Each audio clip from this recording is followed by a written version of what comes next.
नमस्कार। भी नई कमेटीज़ और टीआरस बनने शुरू हो गए और ऑलरेडी कहीं से रिक्वेस्ट आनी शुरू हो गई कि इंश्योर करना है कि कॉन्फ्लिक्ट ऑफ इंटरेस्ट ना हो, किसी के रिश्तेदार भाई भतीजेवाद को किसी तरह का काम ना मिले।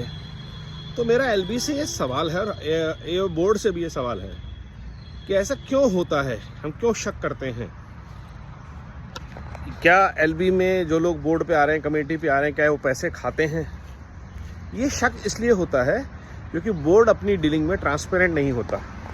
कमेटी मेंबर्स अपना केस प्रेजेंट नहीं कर पाते।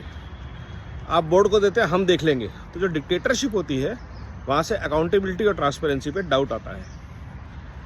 पेंट का जब जॉब हुआ तो सबके मन में डाउट हुआ कि इतना पेंट वेस्ट हो रहा है, बरसात में क्यों हो रहा है, पैसा वेस्ट हो रहा है, पैसा वेस्ट हो रहा है, पैसा वेस्ट हो रहा है। सब लोग सवाल उठा रहे थे। किसी एक्सपर्ट कमेटी ने मन ने किसी ने आके जनता के सामने ओपन हाउस में बात नहीं कही कि ये हमने प्रोसेस फॉलो किया, इन लोगों ने इस प्रोसेस को वेट किया और इस तरह से हम शॉर्टलिस्ट हुए।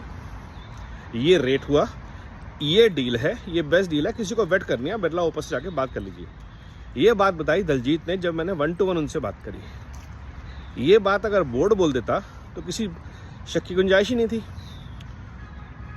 और यही काम करना चाहिए, करने की निवेदन है AOA 6 से कि आप जो भी रिकमेंडेशन लें, आप जिस भी वेंडर को काम दें, वो कमेटी चूज़ कर रही है, कमेटी रिकमेंड कर रही है। और अगर वॉल्यूम ज़्यादा है तो उसकी प्रेजेंटेशन हो गई, हमने बेस्ट पंप चूज़ किए, ग्राउंड फोर्स के आते हैं, इसके आते हैं, इसके आते हैं, उसके अगेंस्ट हमने इसको बिड दिया क्योंकि इन्होंने बेस्ट रेट दिया या बेस्ट सर्विसेज की गारंटी दी। इतना ही करना है। अब एलबी का कोई व्यक्ति अगर वहाँ काम करता है, एलबी के किसी व्यक्ति का वो बिजनेस है, तो ये तो अच्छा है ना हमारे लिए। गलत क्या है इसमें? या हम कह रहे हैं कि हर कोई चोर है। कोई अपने अगर मेरे जानकार कोई कंपनी है, मेरा कोई क्लाइंट है, उसको मैं रिकमेंड करता हूँ कि सर आपके सॉल्यूशन अच्छे हैं, आप मेरे बोर्ड में आके प्रेजेंटेशन दीजिए। कल को उठ के बोल देगा गौरव छिब्बर ने रिकमेंड किया था, तो ये तो 100% गौरव छिब्बर ने पैसे खाए हैं। ये बेवकूफ़ी है।